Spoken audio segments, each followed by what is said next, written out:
Thanks, everyone. How's everyone doing? Excited? Excited for a week of ICFP and Splash? Yes? That didn't quite sound good enough. Let's try that again. Is everyone excited for a week of ICFP and Splash? Right. Good. Um, Me too. I'm also excited to give this talk. So this is a talk I've given, as Miliana said, a number of times at PLMWs. And it's on a topic that is kind of near and dear to my heart. It's something I think about, and I spend a lot of time talking about with my students when we're doing our research. And so I'm looking forward to telling you today some of the things I've learned. So to begin with, let me just say a little bit about myself. I am a researcher at the Max Planck Institute for Software Systems in Saarbrücken in Germany, and I'm very lucky. I've been there almost 18 years. And it's a very nice job in that I actually get to basically do research all the time. I don't have any other formal obligations in my job. And so you might think that being a full-time independent researcher means this will work. Yeah. That I get to do research full-time. That's the whole job. Okay. But as you might guess, also from the subject of this talk, that's not all I do.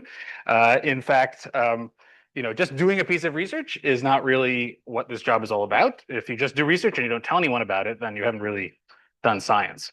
Once you actually do some piece of research enough that you can publish it, then the next step is, of course, to write a paper. You submit that paper to some conference like ICFP or UPSLA, and if you are lucky enough to get in, it may take a couple tries, and then you get accepted to the conference, you go to the conference, and you give a talk.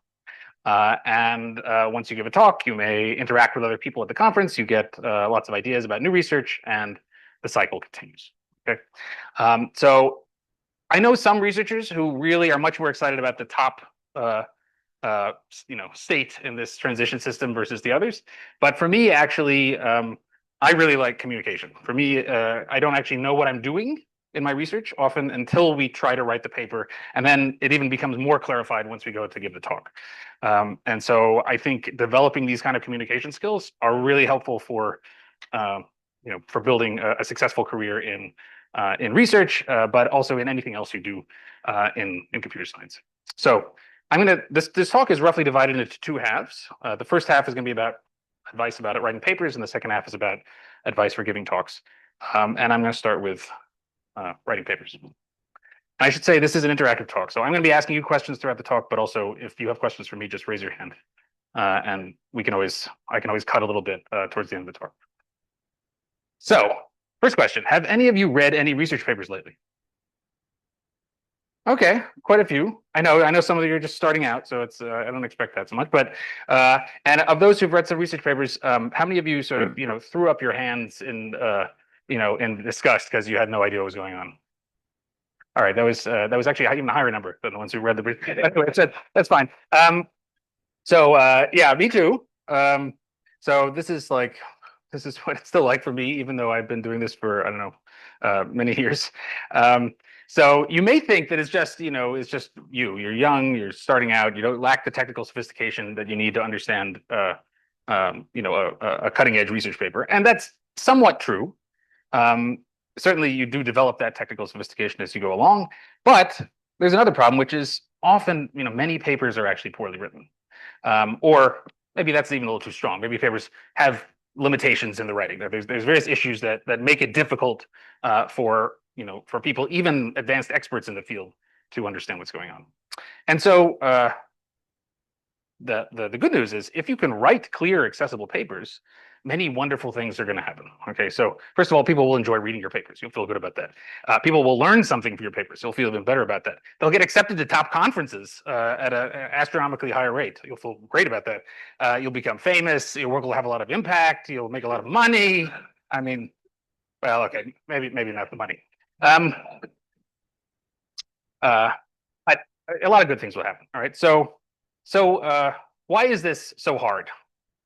It boils down to something that Steven Pinker has called the curse of knowledge.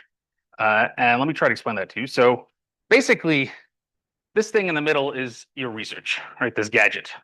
This is what you're trying to present to your audience.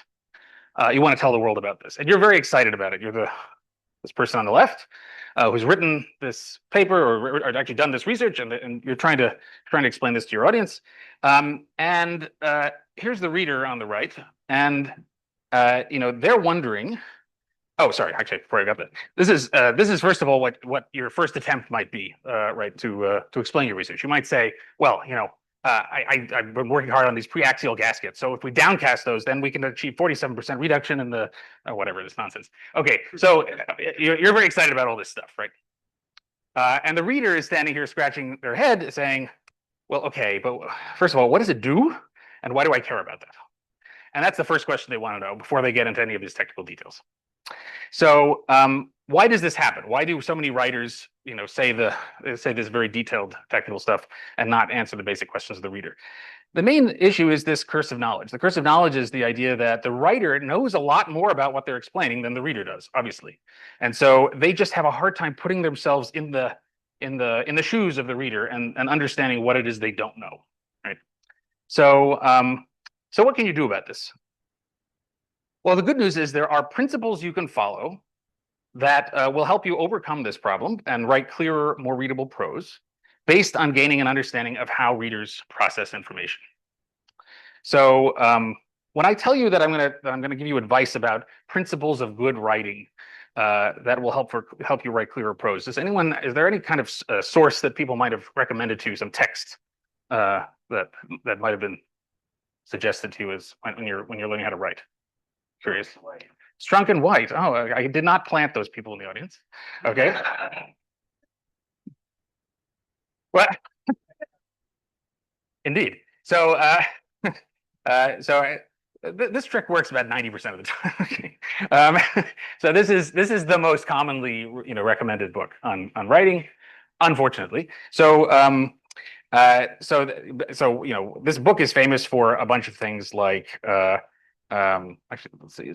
Sorry, there we go. Yeah, for saying things like be clear and omit needless words. All right, very useful advice, right? Because if you knew how to be clear, you knew which words were needless, well, you wouldn't need this book. All right, so so I've never understood why people like this book, but you can read it. There's nothing harmful in it, but it's not a very useful source of advice.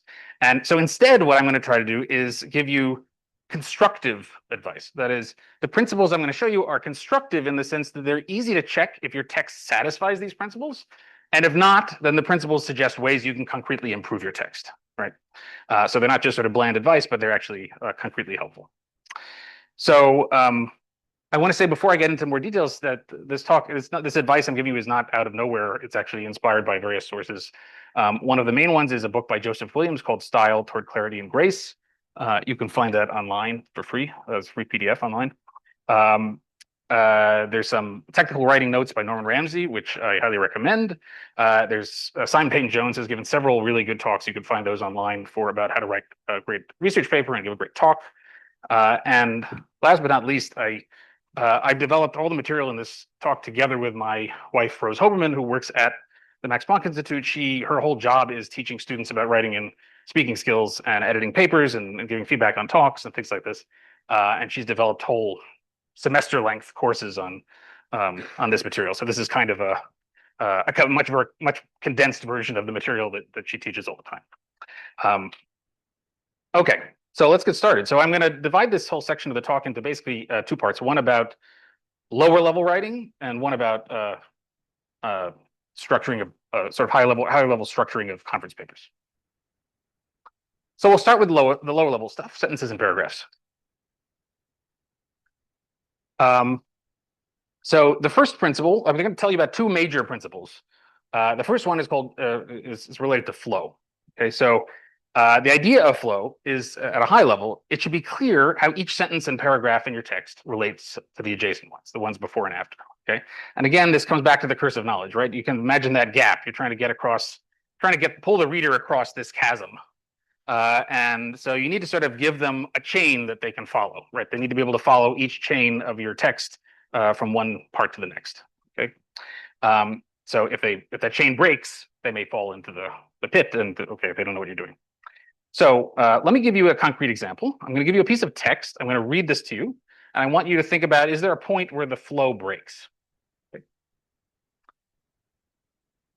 Security proofs of cryptographic protocols are crucial for the security of everyday electronic communication. However, these proofs tend to be complex and difficult to get right. The game playing technique, originally proposed by Jones et al., follows a code-based approach where the security properties are formulated in terms of probabilistic programs called games. This is a general design principle for cryptographic proofs to ease their management. Okay. Was there a place where the flow seemed to break? Yeah. Which one? The game playing technique. It sort of came out of nowhere. Right, exactly. Okay, so indeed, this kind of, what does that have to do with what came before? Okay. This is exactly where the chain breaks, right? You're introducing some new information out of nowhere, and it's not clear how it relates to the text that comes before. So what can you do about this? This is one of the easiest problems to fix, right? And it's also one of the most common, so it's a really good one to start with. And the principle for how to fix it is what we call old to new. So the idea is you want to begin your sentences with old information and end them with new information. Okay, so by beginning with old information, you create a link, or by old information, I mean referring to subjects that you've already talked about, right? That creates a link to the earlier text, so people understand where you're coming from. And then by ending the sentence with the new information, you naturally create a link to the text that's going to follow. And it also has the effect, at least in English, of putting that new information in a position of emphasis, because naturally when we read English, we sort of there's a natural tendency to emphasize what happens at the end of the sentence. So let's see an example of this. So okay, well, I mean, let's go back to our example of this paragraph. So you see, you can easily diagnose the problem here, right? We have new information here, which is the game playing technique, and it occurs at the beginning of the sentence. So it's a clear violation of old to new. Of course, this does mean you have to be able to analyze your text and determine, carefully what information is new at each point, right? But certainly when there's an important new concept, like in this case, this game playing technique, that should not occur at the beginning of a sentence. So how can we fix this? Well, here's one rewrite we could do. So, okay, I'm not going to read the beginning, okay, but however, these proofs tend to be complex and difficult to get right. To make it easier to manage such proofs, Jones et al. Have proposed a new design principle called the game playing technique. This technique follows a code-based approach where the security properties are formulated in terms of probabilistic programs called games. Okay. So again, you can now diagnose or do a diagram of this text to see where the old information and the new information is. And you see that at the beginning of every sentence, you have old information that's pointing back to some new information that was introduced earlier. Okay. Are there any questions about that before I move on? Obviously, it takes practice to put this, to actually deploy this principle in your own writing, but this is one of the most important. Okay. Good. So flow is great, really important, but it's also not enough. And the easiest way to illustrate that to you is with another concrete example. So what do you think about this text? Lions and tigers are some of the most dramatic and awe-inspiring species of cats. Most of these large cats, however, are currently facing extinction. A smaller cat that has been more evolutionarily successful is the house cat. Although house cats are currently the most popular pet in the world, they are in many ways antisocial. It would therefore be interesting to study whether house cats can be trained to be more sociable. Any thoughts? Yeah.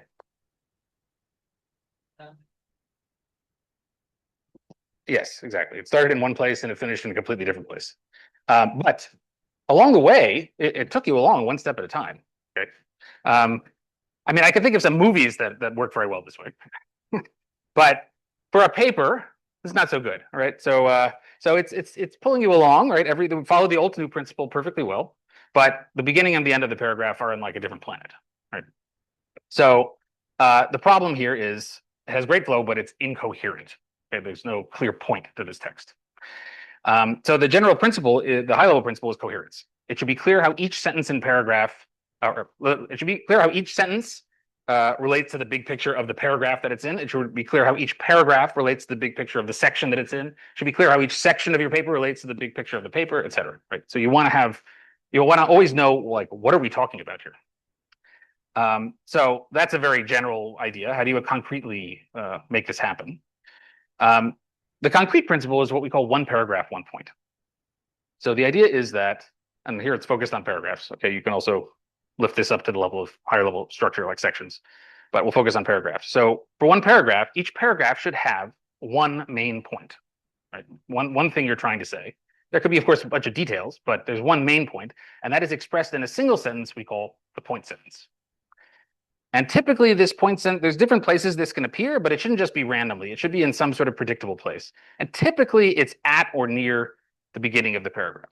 And I often think of this as being a kind of theorem proof model of paragraphs. Like you take the beginning of the paragraph, it could be one sentence, it could be two sentences, to establish the theorem of the paragraph. What are you trying to say in this paragraph? And then the rest of the paragraph is the proof. It's the details. It's sort of giving evidence for that point, right?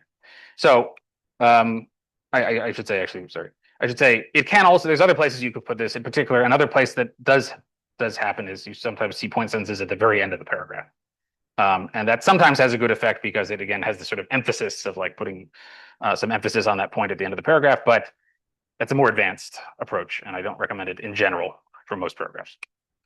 So the problem here with this paragraph I read you before was there was no point sentence, obviously, because there was no point. there clearly can't be a point sentence in the paragraph. There's no point. So typically, if you can't find a point sentence in your paragraph that you've written, you need to do something more than just a local rewrite. So like the old to new principle, often you can fix those problems with local changes. With coherence problems, you often have to sort of think more about what am I trying to say.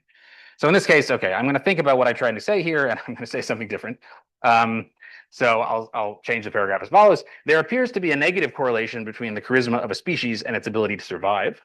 Lions and tigers, for instance, are among the most majestic creatures in the animal kingdom, yet they are currently facing extinction. In contrast, the house cat is evolutionarily quite successful, even though it is mostly known for stupid pet tricks. Okay, so this is an example of one paragraph, one point, a very simple classic example where the first sentence gives you the theorem, the point of the paragraph, and the rest is giving some evidence for that point. Okay, but as you see, we had to change the paragraph to actually have a point as such. Any questions about coherence?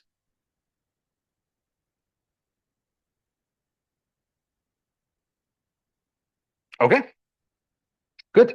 So those are the two most important principles. I apply these all the time. I think about them all the time when I'm writing papers. And if you can actually if you can actually adhere to these principles, I guarantee you your paper will be much easier to follow at a local level, right? In terms of understanding what the person is trying to say. Okay. So just to remind you, create flow with old to new, create coherence with one paragraph, one point. There are two other principles I'm just going to mention, which do come up a lot. I'm not going to go into detail about them, but just to mention them.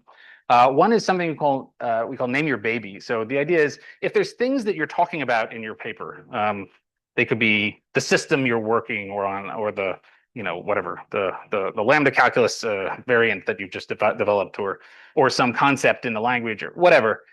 Something that you want to refer to repeatedly, you want to give a name to that thing so that it's easy to refer to it, and you want to give a unique name, right? You don't want to give multiple different names to it. And so it's so this is a common problem I see in a lot of texts. There's often someone will refer to the same thing in multiple different ways, or they'll never give a name to it, and they'll just sort of refer to it. Yeah, they won't refer to it clearly at all. So give unique names to the things that you want to refer to and use them consistently. The second principle is just in time. So this is also super important. Often, in order to explain something that you want to explain, you have to explain a bunch of other stuff first, right?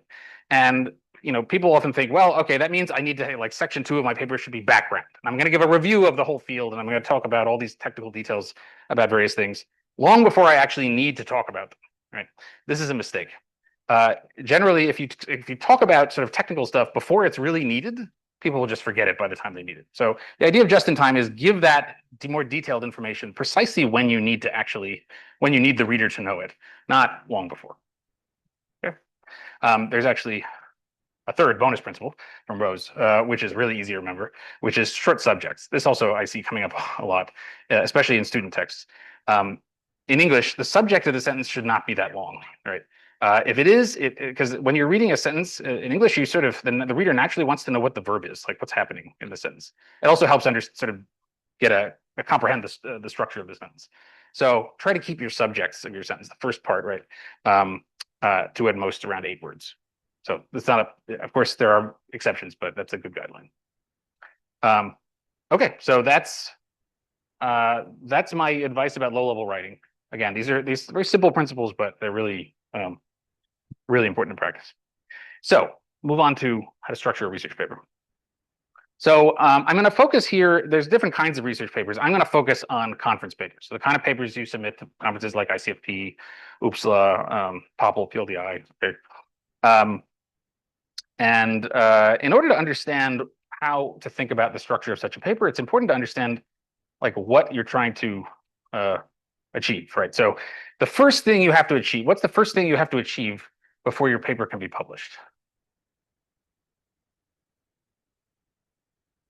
Yeah. Yes, yes. You'd have to do the research. Okay. Well, let's say you've done the research, you're ready to write the paper. What is the first thing you need to achieve before? Yeah. Yes, and after that. Yes, you submit it, right?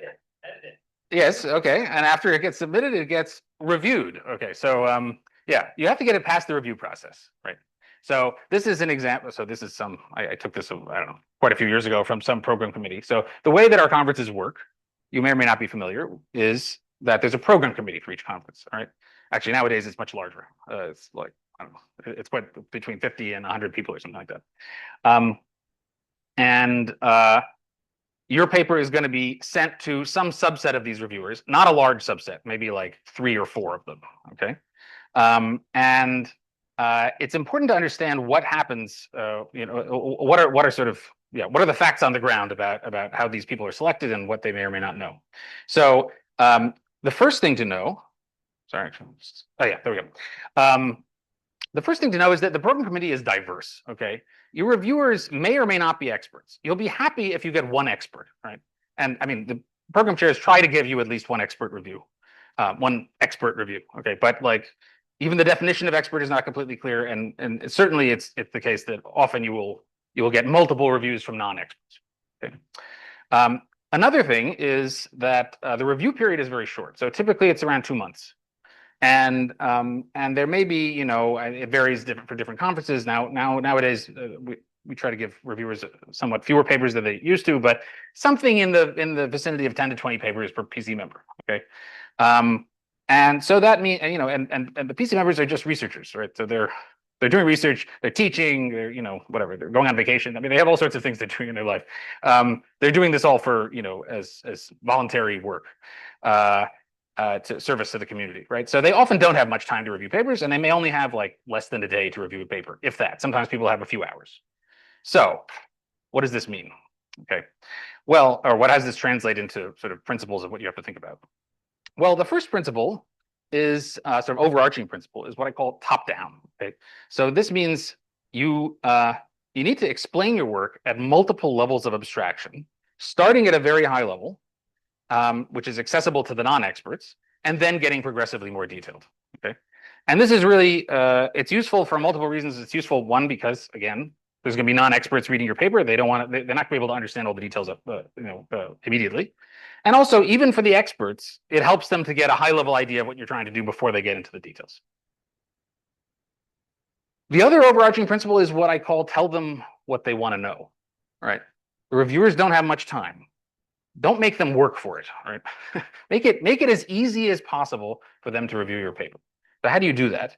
Well, they have basic questions they're looking to answer when they're reviewing a bunch of different papers and comparing them. Okay, so what do you think the reviewers want to know? Yeah. What's the contribution? Okay, yeah. What's new here? Yeah, yeah. What's the point? Why are we doing this? What's the benefit? Yeah, why is this important research to do? Yeah. I'm sorry, I didn't hear. Why should people? Well, yeah, that's sort of related to why is it? Yeah, what's the importance? Yeah. Yeah, that's usually. I mean, most people submit sort of things that are reasonably on topic, so that's usually not the biggest thing. But yes, it's sort of relevant to why is this an important problem? Yeah. Sure. Yeah, that's sort of going towards novelty. What is new about this paper that's different or better in some way than what's happening in the existing work? Or is that okay? All right. So those are a lot of the main things. So here's for me the three most important things that I want to know when I'm reviewing a paper. Yeah, how is your work important? We got to that, right? What problem is it solving, and why does that matter to anyone? How is it novel? How is it comparator related work? How is it doing something that's better or different than what the state of the art is? And a third one, which no one mentioned, but I think is really important, especially for getting reviewers excited about your work. How is your work interesting, right? If you can explain what is a really interesting concept or an interesting insight in your work that enabled you to solve it, or that something unusual about what you're doing, that can help really get the reviewers excited about accepting your paper, right? I mean, they read a lot of papers, and yes, they will accept papers even if they don't find them exciting. But if they do find it exciting, then they'll be much more excited. And it's important because the way review process works, I didn't go into that much detail here, but like reviewers give scores, and they have, they can give a strong accept or weak accept. And typically for them to give a strong accept, they have to be a little more excited about it. And you need some people to give strong accepts typically in order for the paper to get accepted. One thing that sometimes people mention, which I don't usually put up there, is how is your work challenging? It's not that being challenging is bad. Obviously, it's good if you're working on challenging problems. But if you think in terms of trying to explain how your work is challenging, it often means that'll translate into trying to impress the reviewer with how hard you worked to solve the problem. And the reviewer doesn't care. Okay, they just want to know: is this an important problem? Is there a novel solution? Is it interesting? Okay. So those are the two overarching principles. I'm going to suggest one structure of a paper that I use a lot. Not all the time, but a lot of the time, or I use some variant of this a lot of the time, and I know that it works. So it has 5 sections. Okay, abstract, intro, key ideas, technical, meat, and related work. And there's some information here. I've sort of given you some rough idea of how long this might be in a paper. I think I'm budgeting here for like a 20-page paper ish, or 25 pages. Yeah, any ideas of which one of these I'm not going to talk about today? Yeah. Technical meat, why? Well, 5 people read it. I mean, it's not nothing. But yeah, okay. So obviously 5 is maybe it's maybe an under approximation, but it might also be an over approximation. I'm sorry to say. So really, yeah, very few people will read the technical meat of your paper. You will be lucky if the reviewers completely read the technical meat of your paper. All right. So like really, don't expect too much. Obviously, you want to write it well. All right, and it helps if you write that well as well. But it's a very special thing. It's a very specialized thing, right? So it depends on the exact subject matter of your paper. I can't give you sort of very general advice about that. And in terms of number of readers, it's the least important. So I'm going to focus on the others, which I think I can give you some advice about. And we'll start with the abstract intro, which, as you can see, is a lot of people do read them. So the recommendation I have for structuring an intro and an abstract is what I call the CGI model. Okay. And CGI here stands for context gap innovation. And I found this to be a really useful thing. I use this in almost all my papers. Like, regardless of how exactly the rest of the paper is structured, I try to structure the intro this way. So the idea is the context first is setting the stage, like motivating the general topic. Like, what are we talking about here? What is the sort of general problem space? Then we sort of narrow down to the gap. And the gap is explaining your specific problem that you're trying to address in your work and why existing work does not adequately solve it. Those are both important, right? You can't, it's not enough to just say, well, I'm working on this problem without saying something about the state of the art or why the state of the art is insufficient. Right? You have to do both. And then that sets you up for the innovation, which is to say how you are filling that gap, right? State what you've done that is new and explain how it helps to fill the gap. I should say, you don't always have to completely fill the gap, right? I mean, sometimes you do. But sometimes you don't. Sometimes you set up a gap that's clearly defined, and you chip away at it. You make a clear contribution to filling that gap. That's also okay. And so just to go back to those overarching principles, right? First of all, this is top down. You're starting for a very high level of the general problem you're working on, going to the specific problem, and then into the more details of what you're doing. And then in terms of what does the reviewer want to know, context and gap, that helps that goes to explain what is the importance of the work, like why should anyone care about it? And then the novelty, the innovation goes to explaining what, the innovation together with the gap explains what is the novelty of the paper. Okay, so I'll give an abstract for this talk. Actually, it's really just for the first half of this talk. So I'll just read it to you so you get an idea. Learning to write well is an essential part of becoming a successful researcher. Unfortunately, many researchers find it very hard to write well because they do not know how to view their text from the perspective of the reader. In this talk, we present a simple set of principles for good writing based on an understanding of how readers process information. Unlike such platitudes as be clear or omit needless words, our principles are constructive. One can easily check whether a piece of text satisfies them, and if it doesn't, the principles suggest concrete ways to improve it. Okay, so as you saw, right, there was the setting up the very general context. What is the problem we're trying to solve that researchers don't know how to write from the perspective of the reader, and then how do we address that? Okay. You also see there's, I mean, it's not exactly half and half, but I often think about, and this doesn't always apply to intros exactly, but certainly for abstracts, I often think about a 2-paragraph abstract. The first paragraph is setting up the context and the gap, and the second paragraph is then like, in this paper, we do such and such that explain how that addresses the problem that was set up in the first paragraph. So it's kind of a little bit half and half. Any questions about that? Yeah.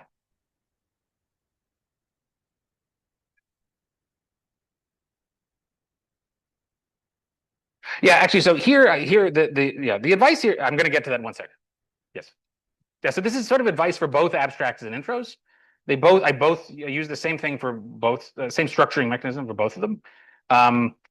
For introductions, it's basically like an expanded version of the abstract, or probably more useful is to think about the abstract as a condensed version of the introduction. The only difference is, so some people, in particular Simon Payne-Jones, if you watch his talk on how to write papers, he recommends a different approach for introductions, which is basically, I mean, he doesn't frame it this way exactly, but essentially what he's proposing is eliminate the context. Just jump in right away with the problem, okay? And he often makes it as concrete as possible by saying, like, start with a concrete example, like consider this Haskell program, okay? And then it shows some code and then explains some problem that comes up with this. So if this works, it can be really effective. So if you know your audience really well, the problem is you have to know your audience really well. So if you're at ICFP and you're writing a paper in Haskell, yeah, okay, probably this could work. If you're writing a paper for a somewhat, some conferences are much broader. I mean, UPSL is actually much broader than ICFP, for example. So then it doesn't always work if your audience cannot be expected to be familiar with, sort of more minute details of Haskell. So if it works, it's effective, but you have to really check with your advisor, for example, that this is going to work. So mostly I don't do this. Okay. Any other questions? Yeah. Yeah.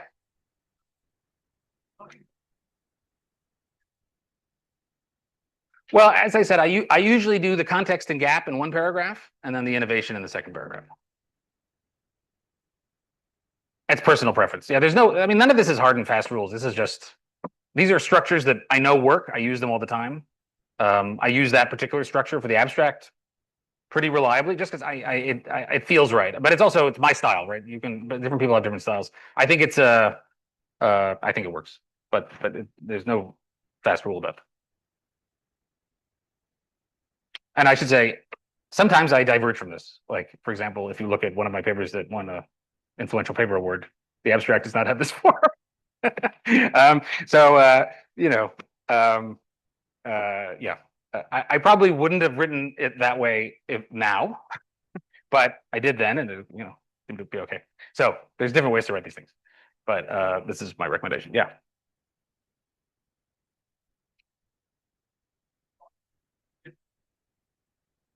Of academia. Okay, that's very broad. Certainly, I mean, there are differences. There are differences to a large extent. I mean, the biggest differences are in terms of space. So usually, my experience. I don't have firsthand knowledge of this. I have secondhand knowledge through Rose, who's my partner who teaches all these classes, and she gives feedback to students on topics across computer science, including many machine learning students. She basically doesn't change her major advice about like the kind of stuff that I'm presenting in this talk. So most of that she uses, when giving advice to students from across computer science. There are some things that are different, or there's some things that have there's a different norm in different communities. One of the biggest issues though is space. So but for the intro, I don't think it matters so much. I think the intro, these principles are basically I would say this principle applies directly, and people use this principle in other areas as well. The next section that I'm about to talk about, that's one where sometimes if you don't have as much space, the key ideas section, if you don't have as much space, it's harder to do. My general feeling is if you don't have as much space, you can't write as good a paper. It's just as simple as that. You need space. All our conferences have sufficient space that you can write a good paper. I mean, by R, I mean like the SIGPlan conferences, ICFP, UPSLA, Pablo PLDI, they all have a reasonable amount of space. Machine learning conferences often have much less space, like, half as much space or something. And then it becomes quite tricky to write as clear a paper. That said, yeah. So I can't give general advice across those conferences, but I think the CGI model definitely applies. Yeah.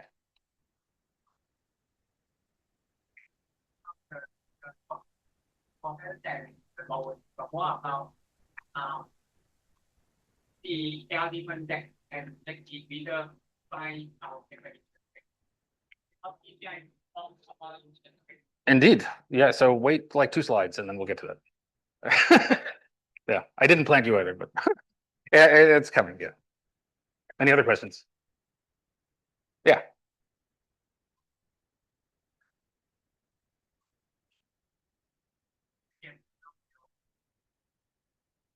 Yeah, that's a good question. Yes, he was asking what's the most efficient way to know the audience.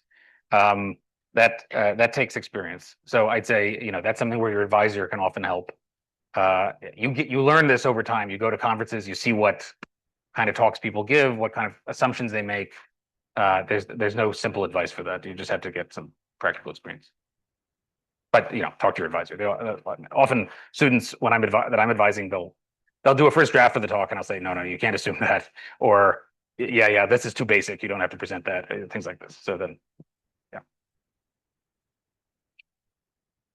Okay. Oh yeah, one more question. Mm-hmm.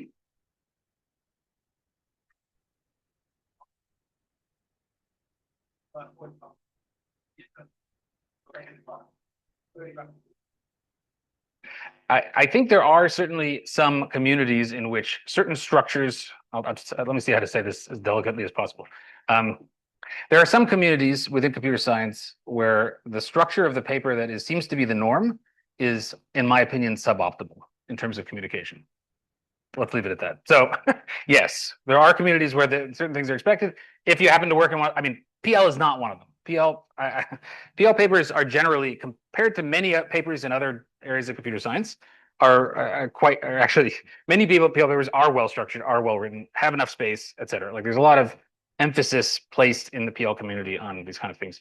I'm not disparaging all the other communities, but PL is a particularly good in my experience in caring about those things. Some other communities, it's more like, show me the map or show me the graphs or whatever, like they sort of have expectations or explain, dump the related work up front, dump the background section up front, etc. There may be some expectations like this. And so if that's the case, you have to, then you talk to your advisor and you learn about what's expected and you work with that. But all I can do is give you the advice from the point of view of what is best for communication. Yeah, sure. Okay, I'm going to move on for time purposes. So next section is a section that many people, especially in other areas of computer science, but even in PL, don't necessarily have, which is this key ideas section. So what is this about? So the key ideas section is basically, it's sort of a transition between, like the intro is explaining at a very high level what it is you're trying to do, or what problem you're trying to solve, what is your contribution, but it's not really in enough detail that the person can understand what you've actually done. So, but then again, the technical meat section is going to be too technically detailed, right? And so you need something to bridge that gap, right? You need something to bring the reader along. And this is what the key ideas section is about. You can think about it as like, you're trying to explain someone at the whiteboard what your paper is about. How would you do that, right? You wouldn't show them the full technical details of your system. You would put up a couple concrete examples. You draw some pictures. You'd work through some simple examples of the problem you're trying to solve and how you solve it, okay? That's exactly what this section is about, right? You're using concrete illustrative examples and high-level intuition to explain your contribution. You don't have to show the general solution. That's what the later sections are for.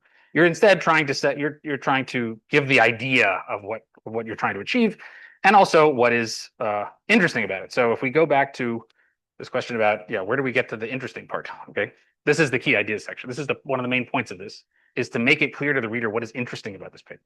So first of all, it forces you to have a sort of takeaway of the paper, like something the reader can take away, even if they didn't care about all the details of what you're doing.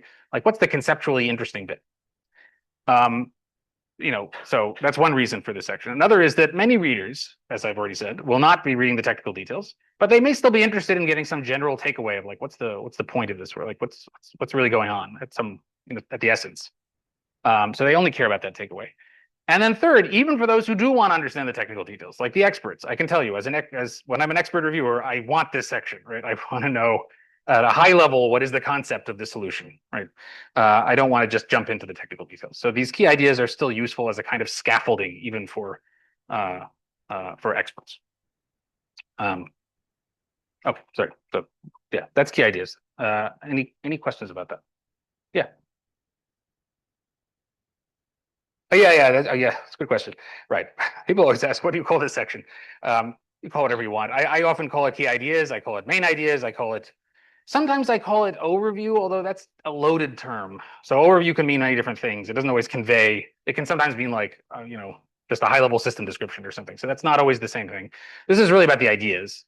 I should say, in some papers, it doesn't quite work. Sometimes your paper doesn't have, well, it may have ideas, but they're so technical that you really need to, you need to structure things in a little bit different way. So sometimes I have a section called tour of the system or tour of something but it's similar to this section in that I work with concrete examples. Like maybe we developed a new verification system and we're going to show a bunch of examples to illustrate different features of the system, right? We're not giving all the formal rules of the system, but we're going to use concrete examples as we would explain it to someone, maybe like in a talk, right?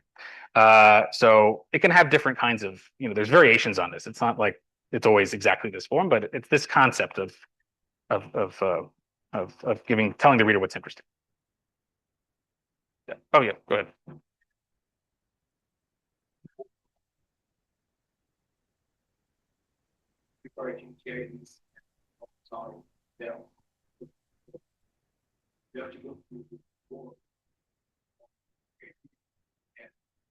That's okay, right? So yeah, okay. So the question is about like, if you're explaining the work multiple times, isn't this too much or something like this, right? So that's sort of what you're saying. It takes too much effort. Yeah, generally it's okay. It's okay to actually get through. It's actually good to explain your work multiple times at different levels of abstraction. That's fine. And sometimes you'll first present, maybe your work is, because I've had papers where the actual solution was really complicated. Because often it's complicated not because that's a bad thing, but because it is combining a bunch of different things together, right? And when you combine them all together, it looks really complicated. But each individual thing is not so hard to explain. So maybe you explain some of those individual things in isolation first in this key ideas section, and then later on you show how you can put them together. So that's perfectly okay. Yeah, one more question.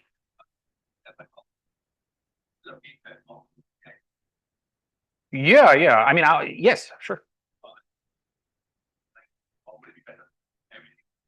I mean, that's sort of a detail. Both could work. Okay, and move on. So lastly, related work. Okay, as you see, there's a lot of people who read this, right? So this one is one of the more read sections of the paper, right? And why do you think that is, actually? Yeah. They want. Yes, right. Okay. Yes. You've seen Family Feud, there's like a different survey of possible answers there. Ding, ding, ding. Number one is people want to see if their paper is cited. Yes, that's right. Of course, I mean, I confess, I'm not, I have done that. So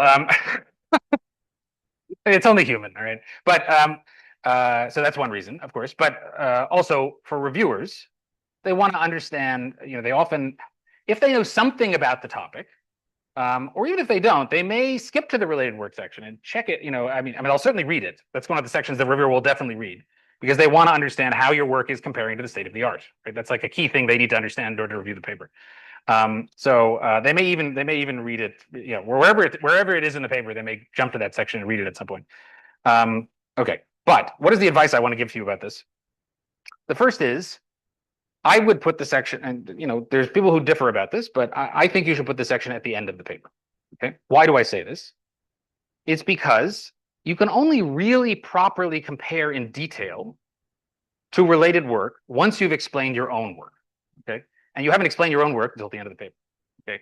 So to be clear, this doesn't mean that you don't mention any related work until the related work section at the end of the paper. Of course you do, because in the intro of the paper, you're going to explain the gap. When you explain the gap, you're going to say you're going to say something about the state of the art and why it is insufficient.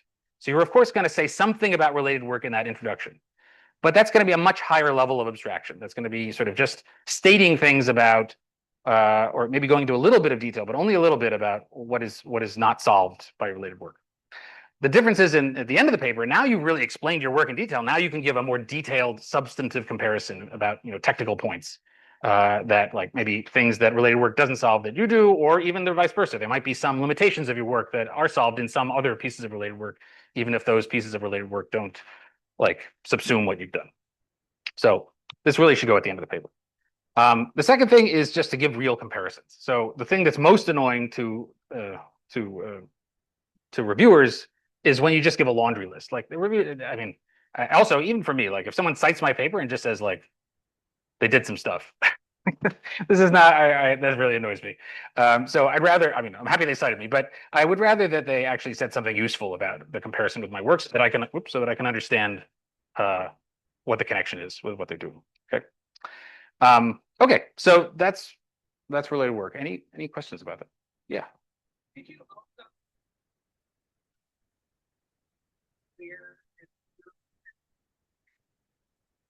Yeah, so right. So often people have what's called a future work or conclusion section at the end of the paper, typically at the end of after the related work, basically. And that's fine. I sometimes do that. It depends mostly if I have something very interesting and tangible to say.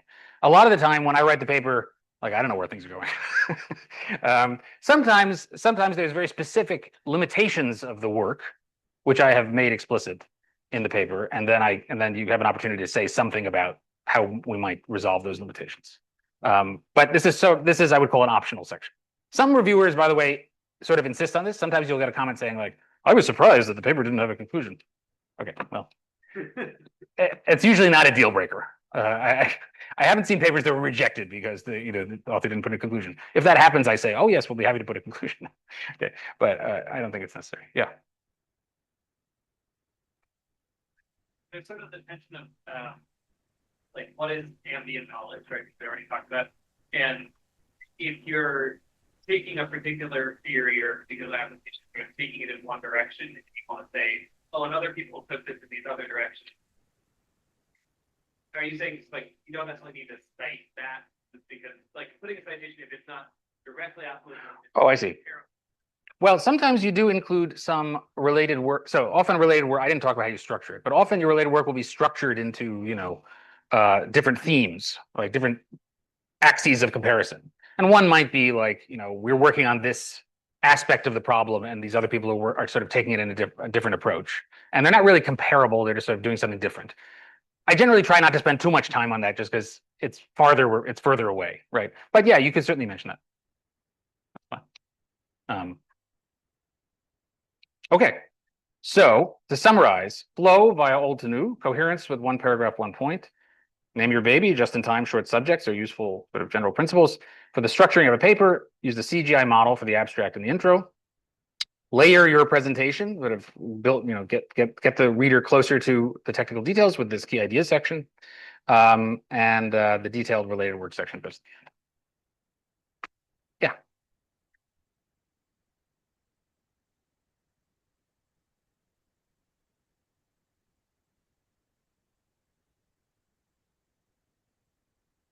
Yeah. Mm-hmm.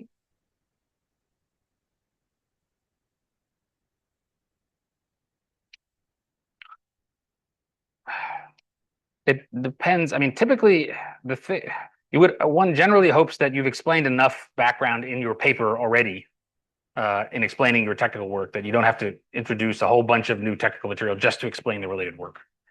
So typically you don't do that. There's just not enough space usually.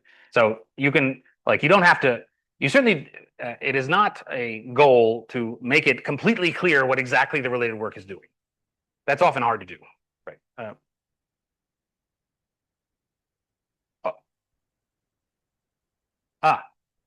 Oh, I see. You mean for your paper, for your oh yeah. Well, then you may need to give background again. So this is where something like the just-in-time principle comes in, right? So all I can advise there is try not to just have a big. Sometimes people have a big background dump in section 2 or whatever. It's really like a wall of material that people have to get through before they can even get to the like in Simon Payne Jones's talk. I think he uses the analogy of like a mouse looking for cheese or something. I think that's what it was. So the reader is kind of this mouse looking for the cheese, and if you put this background section, between the reader and the cheese, they may not get there. Okay, they want that cheese. So yeah, you certainly have to give some background, but try to integrate it into the explanation of what you're doing. Yeah, it could go in explaining the key ideas. You explain just as much background as you need in order to explain what your ideas are. But yeah, I mean, sometimes it's very difficult. I'm going to move on. Sorry, I know there's more questions. I have to, for time purposes, I need to get to the next part of the talk. But I'm happy to take more questions about all this stuff afterwards. So that was writing papers. And move on to giving talks. Okay, so you've written your paper, you've got accepted to ICFP or UPSLA. Now it's time to prepare a talk.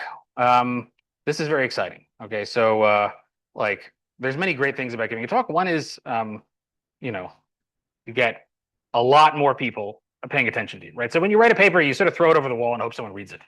When you give a talk, you're there with the audience, right? It's a lot of fun, actually. I mean, it's kind of scary, but it's a lot of fun to have all the attention of all those people at once. You get a lot of advertising for your ideas, and a lot of people paying attention to you at the same time. So that's really good, way of disseminating your ideas. So the problem is it doesn't always look like this. Okay, although I was once in a popple in Venice that looked a bit like this. But no, so it doesn't always look like this, not only because of the shape of the theater, but because the audience is often looking more like this, right? I'm sure you're familiar with that, being one of those audience members. And if you happen to get it the wrong moment of the day for jet lag, then it may look more like this, right? So these are dangers of giving a talk and things that make it actually quite challenging. For me, actually, I find giving talks to be more challenging than writing papers. A lot of people find the other way around, but yeah. So I think it's really hard. So what can you do about it? So one piece of advice, let me just start out with a piece of advice which I'm not giving, is a piece of advice that Simon Payne Jones gives in his talk on giving talks, and John Hughes also gives in his talk. These are, by the way, very good talks. I think you can find the recordings online. But okay, one piece of the advice they give is to entertain your audience. Like you gotta, your mission is to wake them up. Your most potent weapon is your enthusiasm. Put on a show, right? So the problem I have with this advice, I mean, it sounds nice. Okay, it's great. The problem I have is basically I find it not very constructive. Okay, because I don't know how to teach people to be entertaining, right? I've never learned how to do this. And some people, many people in our field, all right, are just not that entertaining, right? I'm sorry. It's like, it's a fact of life. Many people are somewhat introverted, and that's fine. So you don't have to put on a show, right? Obviously, if you're able to put on a show, that could be a good thing. It could also be a bad thing. I've seen many talks, I have to say, from people who are a bit more extroverted that make me want to throw up, okay? So I like really where they're just like way over the top, fancy, super fancy animations. They're like have too much personality. It's just like, take a chill pill. So I think this is not the most useful advice. Obviously, if you can give an entertaining talk that's well moderated, it can be extremely effective. But I think I want to give you some advice that's a little more generally applicable and constructive. So. The way I'm going to do that is again thinking about like what is the difference between giving a conference talk and writing a paper. Right?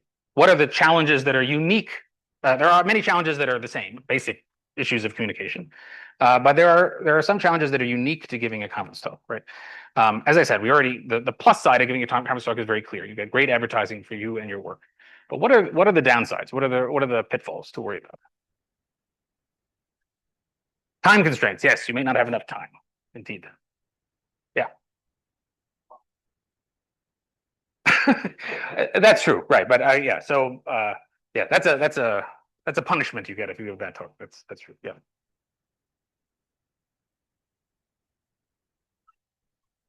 Yeah, they can't rewind. Yeah, that's exactly right. When you're writing a paper, you can.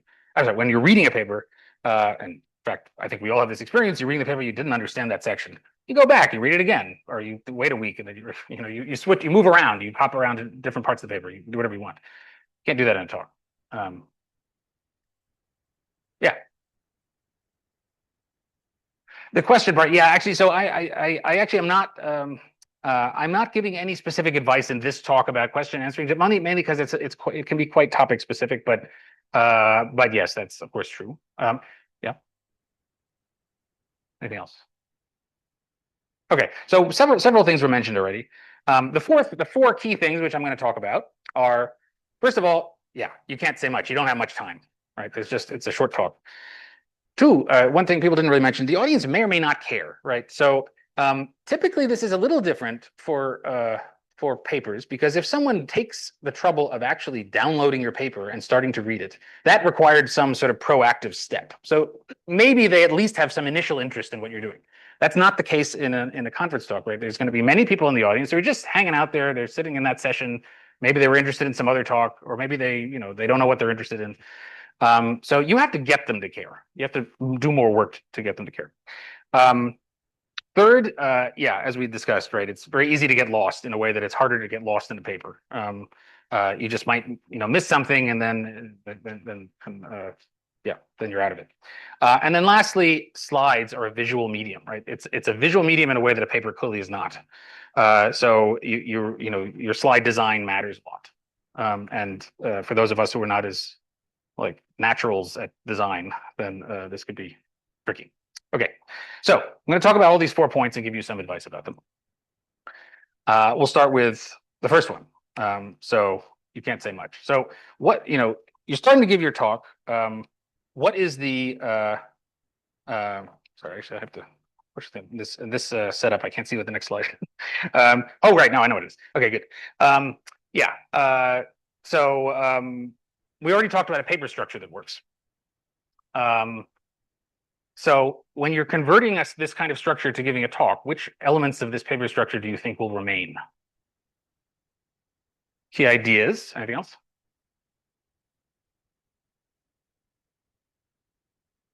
Did you say so? Intro. Yes. Okay, good.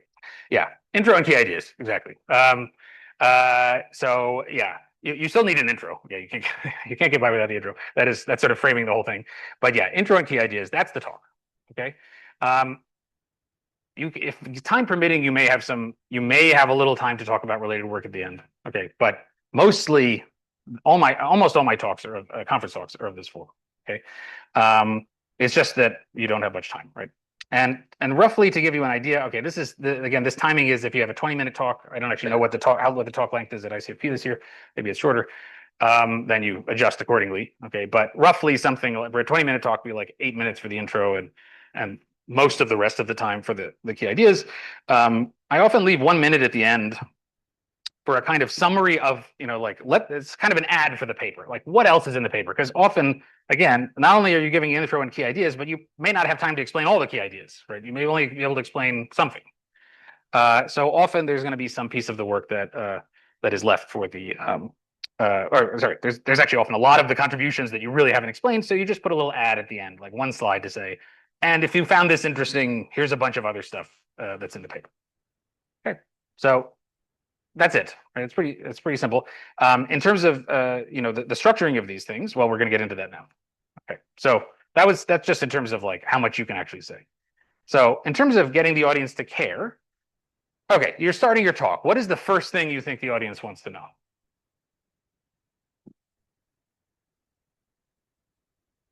What? Why?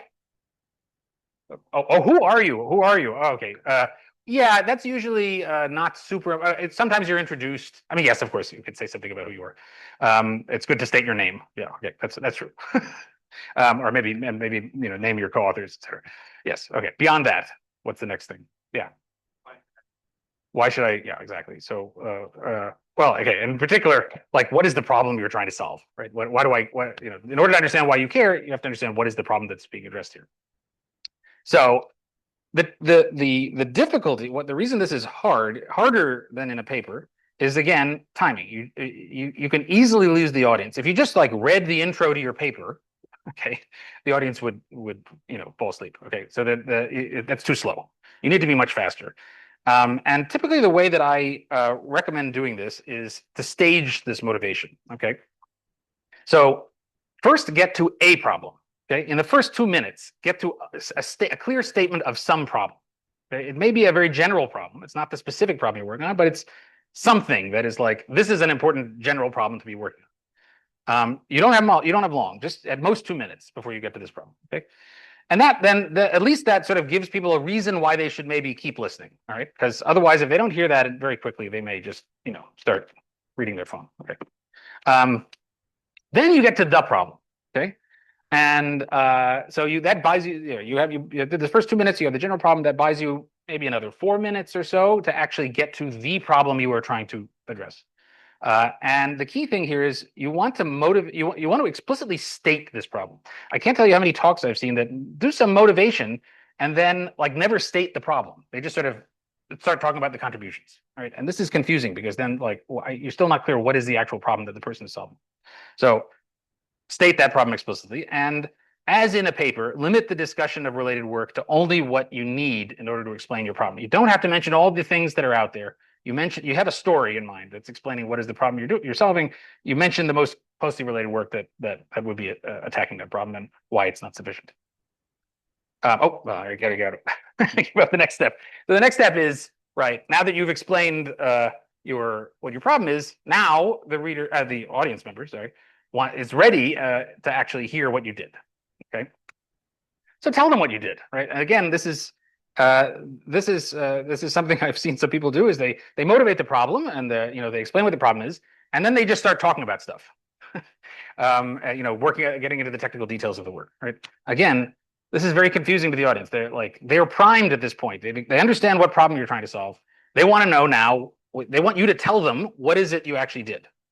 So have a slide called contributions, right, or something like that, right, that very clearly states this is what we did. And as this is one of those slides, mostly bulleted lists are a little frowned upon these days, and for good reason. Although I use them, as you see. But I don't use them on every slide, though. We'll get back to that point later.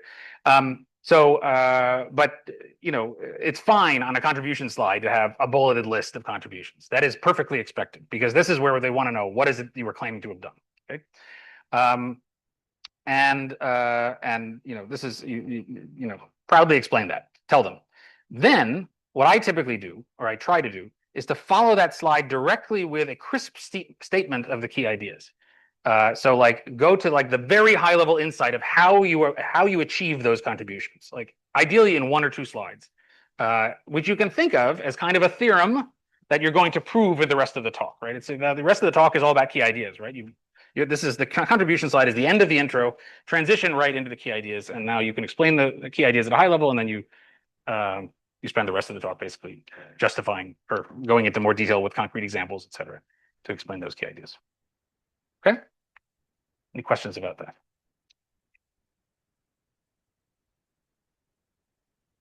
Hmm?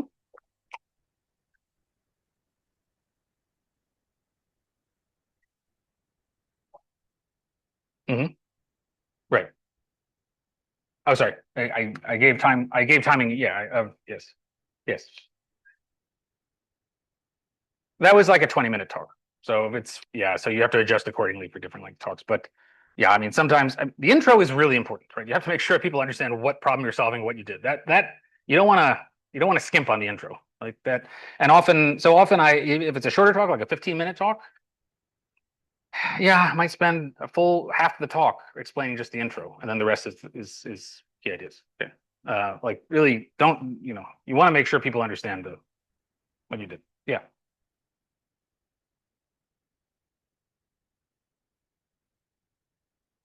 Yeah. So a problem is this is more like, you can think of this as more like context. It's like, this is the general space of things we're working on. It may be a little more detailed than the context in the paper. So often the context at the very beginning of your paper is very general. Like, I don't know, we work on verifying concurrent programs or something. I don't know, it can be quite general. In the talk, you want this to be a little more specific than that, but it still is not the very specific gap, right? You're not explaining that specific thing that only your paper is making a novel contribution to, right? You're going for somewhat higher level generality. You don't necessarily need this if you can explain your problem really quick. Like maybe the problem you work on is so clear that you can explain it in 2 minutes. It just doesn't happen very often. So the point is to get to some kind of problem statement that encompasses your problem, but is not the very specific one. Again, I recommend, like, look at talk with this advice in mind when you watch talks at the conference. See what they're doing. See if they're stating some clear problems up front that are more general. Right? Maybe they are, maybe they aren't. Maybe sometimes you can get away without doing it, but that's my advice. Okay, I'm going to move on again for time purposes. So next point, even those who care will easily get lost. Okay, so this is much like in a paper. Remember we had flow and coherence? Well, we have flow and coherence in a talk as well. Right? These are also relevant concepts in giving a talk. In a paper, we created flow with old to new and coherence with 1 paragraph, 1 point. Let's do this one step at a time. So for flow, let's see how do these concepts apply in a talk. With flow, it's mostly the same as in writing, actually. So the way I like to think of it is within a slide, the script should follow the old to new principle. So like if you don't have to write a script for your talk. Okay, I'm not saying you should do that necessarily, but sometimes I do. Right, it's perfectly normal to write scripts and to practice with scripts. Nope, no, there's no shame in that. And if you think about the script you're saying, it should follow the old to new principle, right? Just like that just makes the text easier to understand. The other thing, though, is in a talk, it's not just within slides, but between slides. And there's a visual sort of like discontinuity because suddenly the screen is changing completely. And here, my advice is to keep the flow between slides. Don't just flip to the next slide and say, so let's start talking about something else. Plan to say something during the transition, right? Like you can even have something that you're saying while you're moving to the next slide. Okay. So, okay. So we just talked about. Let's go back here. Okay. Yeah. So right, we just talked about. So that concludes our discussion of flow, and now we're going to talk about coherence. Right. So that's a better transition between the slides. So what do we do about coherence? Clearly, we don't have paragraphs in a talk. So what do we have? Slides. Okay. So the principle is very simple: 1 slide, 1 point. Okay, that's the sort of basic unit of the talk. Let me just show you an example of. Well, yeah, I'll just show you an example. All right. So look at this slide and see what you think about it. Take like 10 seconds or so.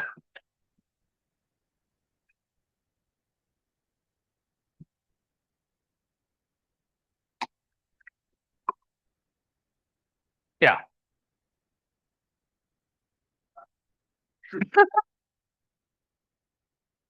You don't say. Okay.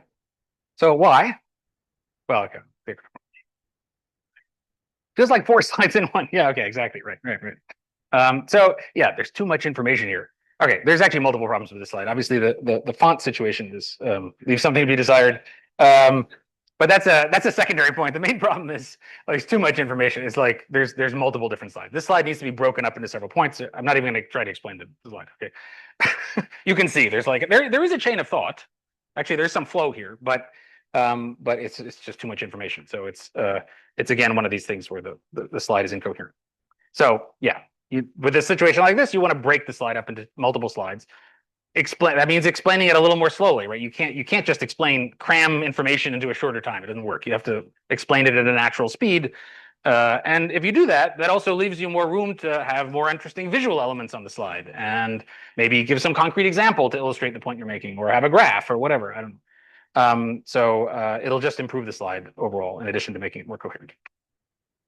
Another element of coherence. So that's coherence sort of at the level of individual slides, but there's also coherence at the level of sections of your talk. Like, how do you? I said you have 11 minutes for your key ideas. Right. That's a long time. Okay. You need some structure there. And so the way I typically think about this is in terms of talklets. So these are like little sections of your talk, or little. They're stretches of the talk that have more digestible units of story. You can think of it on the order of like 2 to 4 minutes per talklet. These talklets again should have some structure. Like, what are we like? Let's talk about this subproblem, and then you discuss that, and then at the end of it, you need to actually summarize what was it we learned from this thing. The key thing here is also that you need transitions between these talklets, right? So often, when you structure things into talklets, when you're done with one talklet, you don't just immediately move on to the next talklet. Then the audience may be confused. You sort of try to pop up to the big picture and remind people of, so where were we again, right? So we solved this subproblem number 1, but now we have to go back. We have to look at this subproblem number 2. And this could be one place where some kind of outline slide could be useful, right? You may have some outline slide that you use in a longer section of the talk to structure things. Like, for example, the one that I've been using here, right? This is an example of talklets right here. I've been giving like 4 different talklets for these different points. And I use this one slide to sort of pop up back to the big picture again and say, okay, remember, we're talking about different aspects of why a talk is hard to give. So that's a generally useful concept. Okay. Any questions? I know that's pretty high level, but it's something I think about when I'm structuring a long talk. Okay, good. Oh yeah.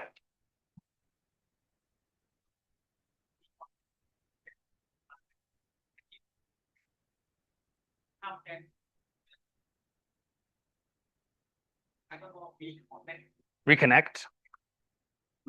Yeah.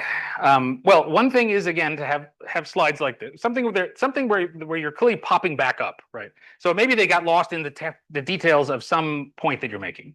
But if you have a clear point where you say, okay, so we just talked about this, and you summarize what it was, and now remember the big picture is we're trying to understand all the challenges of giving a talk. And so now let's move on to the 4th challenge, right? And then so maybe that's something where they'll think, okay, well, I didn't understand the 3rd challenge, but maybe I can understand the 4th challenge, for example. It is so another thing which I hesitate to mention is that this is one place where jokes can be useful. I hesitate to mention this because yeah, you want to be careful with jokes. First of all, sometimes they work, sometimes they don't. Often they're cringe. All right, like you'd have to really test them out for some audiences to see if they work, right? So, but that certainly. Or maybe not. Instead of a joke, it could be a very interesting or funny visual or something that like catches the attention. Maybe gets. I mean, the reason a joke. Why do I mention a joke? It's because it gets laughter, and laughter then wakes people up. They're like, oh, I wasn't paying attention to the talk, but now okay, now it seems like it's funny, so okay, I should pay attention. So it just sort of resets things. But of course, if it fails, then it doesn't. Okay. All right. Okay.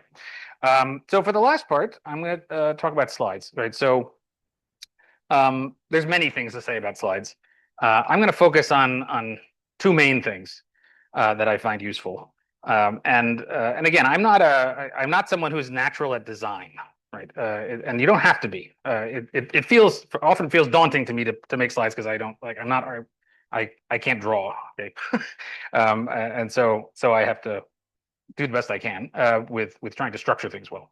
So so what is my advice? So the first piece of advice I'm going to illustrate with a slide, and this is which I'm going to present to you. So this is a slide that I've used. Well, okay, it's based on a slide that I use in a talk I give about my work on Rust, the Rust programming language, where I'm introducing some aspects of the Rust of what Rust is. And I'm going to start by giving you a I believe the word is enshittified version of the slide. Okay. So and then I want you to say what you think has been done to it. Okay. So I have to remember what I have to say here. Right. So the core idea of Rust is that the root of all evil in systems programming, so to speak, is the unrestricted combination of mutation and aliasing. For example, if you have some shared object in memory, and you have multiple references or aliases to that object. And one of those aliases is used to mutate and then potentially deallocate, reallocate the object. That can lead to all manner of anomalies like dangling pointers, use after free errors, data races, iterator invalidation. These are all kind of well-known problems that plague C and C++ programs. And so the idea of the Rust type system, or the idea of Rust, is to prevent all these kind of errors at compile time using a sophisticated type system known as an ownership type system, which essentially ensures that objects can either be mutable or they can be aliased, but not both at the same time. Okay. What did you think about the slide? What's the core idea of Rust? Yeah, I mean, I did end up talking about it preventing these errors. So that is clearly written on the slide, I think. But yeah.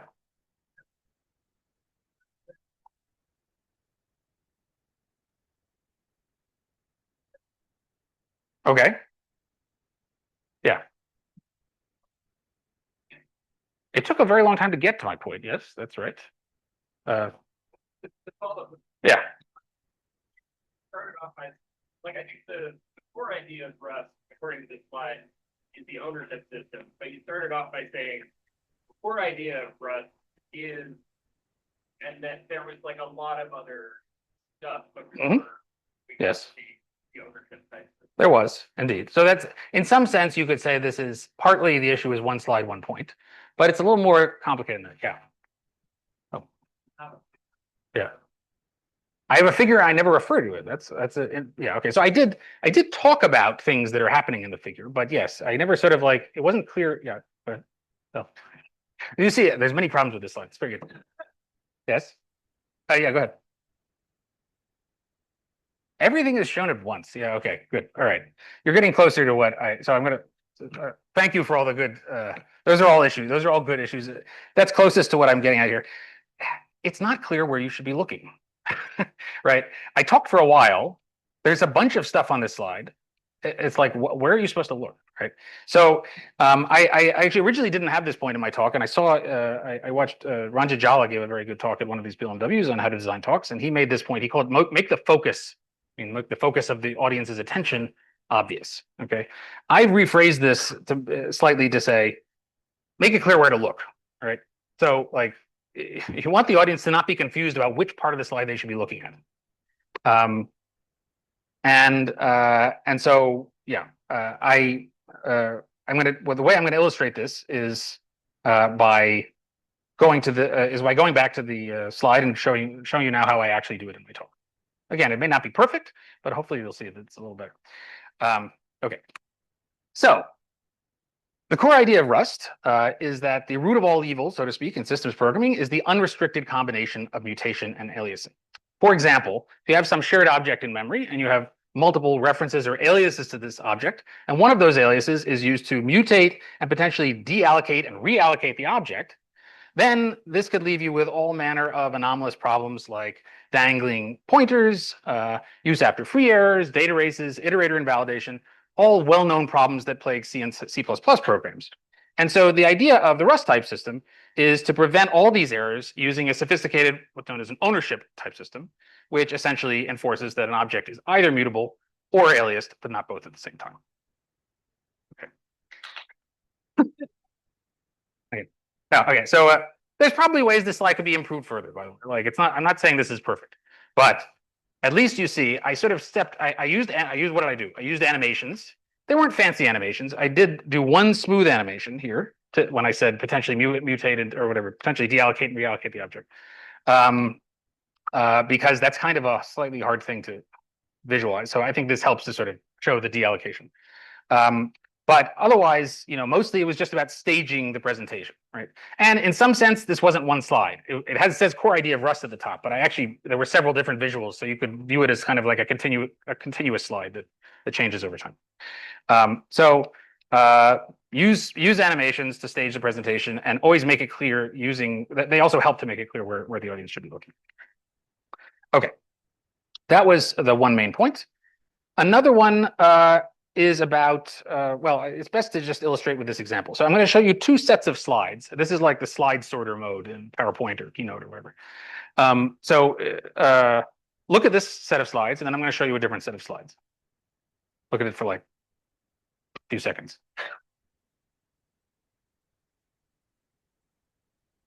Okay, that was number one. This is like going to the optometrist's office. Slide one, slide two.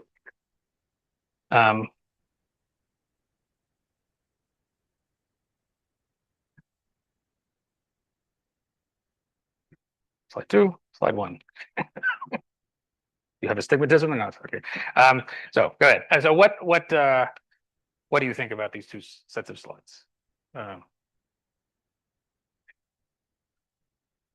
Too much text in the first one? Right. Yes. There was a lot of text in the first one. Yeah. Anything else?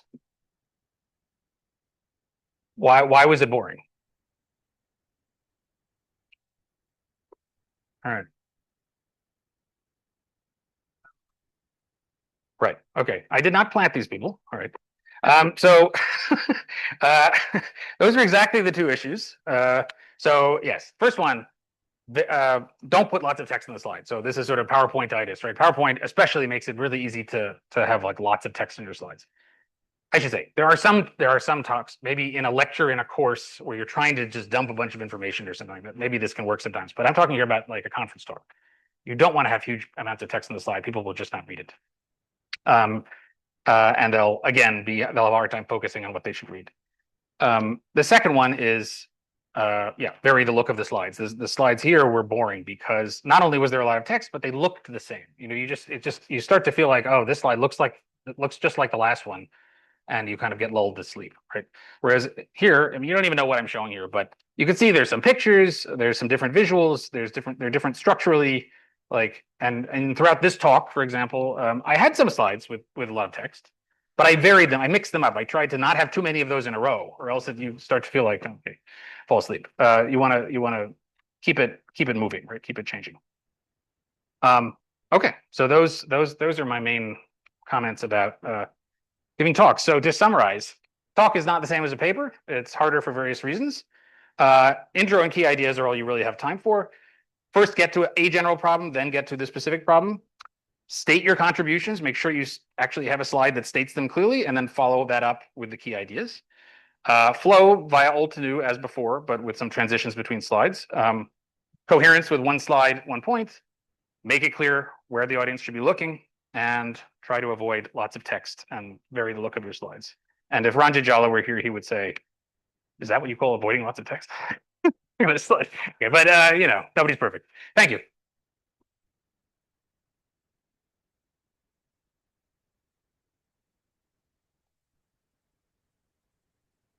We actually have a few minutes for questions if there's additional questions. Yes, go ahead.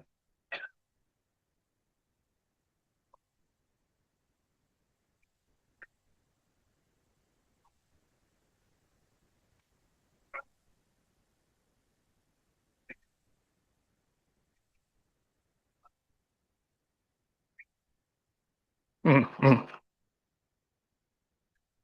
Right.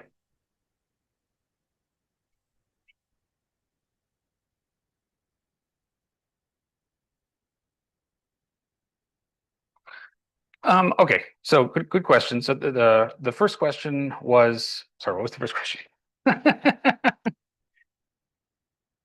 Oh, interaction with the audience, right? Okay, got it. Interact with the audience in the last slide. So, okay, regarding interaction with the audience, in a conference talk, not typically. So clearly in the talk today, I had a lot of interaction with the audience, but this is a special kind of talk. There's also mentoring talk, very different.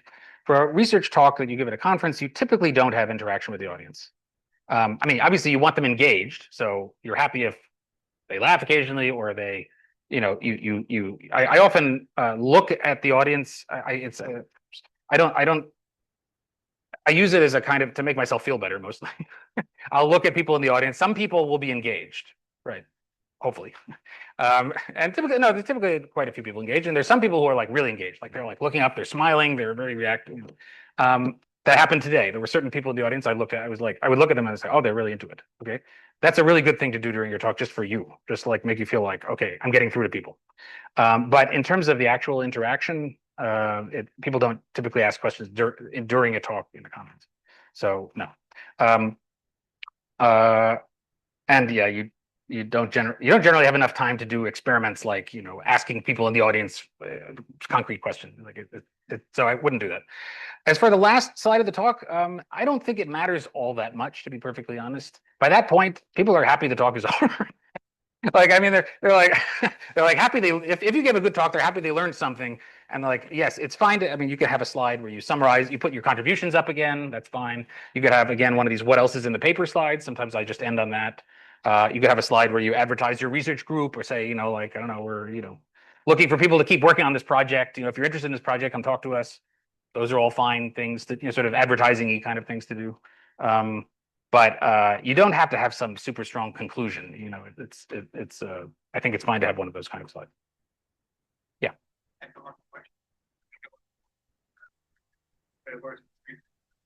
Ideas. So what do you think about using AI?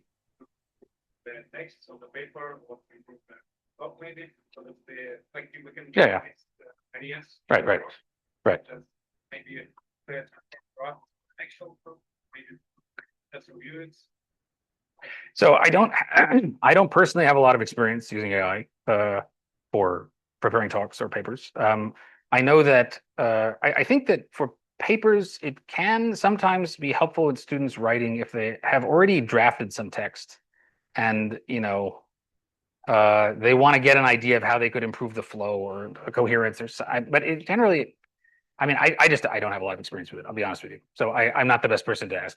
I think it could potentially be useful, but yeah, I prefer that my students learn how to fix those problems themselves. And then, yeah, if you really need help, you can. With a talk, it's a little different. So sometimes my students have used like AI image generation, for example. Sometimes you have, there it's quite useful because you might have some concept you're trying to get across or something, and you want some somewhat humorous image that like merges two things that don't normally exist. I don't know. It's like, I don't know, like maybe we're doing a lambda calculus for Rust, so we want to have some image that has like a lambda and a crab in it or something. I know I'm making this up, but that kind of thing. My students have used it for things like that. But that's like that's a very specific use case. In terms of actually structuring things, I think you need to figure out what you want to say, really. And I don't think AI is going to help that much. Yeah.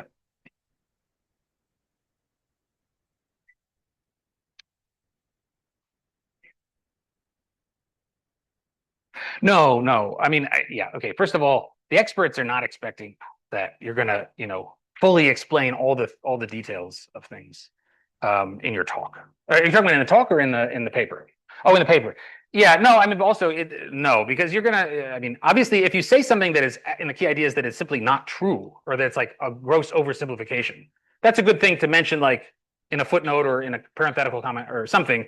This is an overly simplified story for purpose of a presentation, C section, whatever, for the full story. Okay, that's certainly a good thing to do. But often you just present things at a higher level of abstraction. You're not lying. You're just not giving all the details, right? And then I don't know. I mean, the expert reviewer will read on and they'll look at the technical part. That's perfectly fine. It just occurred to me there was not actually somewhat related to this question. Sort of. That's something I meant to add to this talk this time, and I forgot to do so. There's a section in. Sorry, I know but I'll just finish this one point and mix up. There's a section I've been adding in papers recently, which I find works really well, and it's somewhat counterintuitive. And this is a section I call non-goals and limitations. So I often put this section at it's not a section, it's like a paragraph at the end of the introduction, after the statement of the contributions. I'll often have this paragraph called non-goals and limitations, where we explicitly call out the limitations of our own work. The things we're not, both things we're not trying to solve, like maybe we're not trying to handle concurrency in this paper, or limitations, like our type system, is limited and it doesn't support high order or something, right? I don't know, whatever it is. And reviewers love this. It just really helps them, because often when I'm a reviewer, I'm reading the paper, I'm thinking, what are the limitations? Please tell me the limitations. And most authors don't want to give up their limitations. They don't want to tell people. But if you just tell the reader, the reviewer, then they're not reading the paper constantly, critiquing everything to figure out if it doesn't work, if something works or doesn't work. So it really helps to just like set it's like it displays confidence. Like, we think this paper is really good, even though we don't handle these things. And for now you know what it doesn't handle, so you don't have to go searching for that in the paper. And this is something I sometimes do in talks as well. I guess one more. Oh, okay.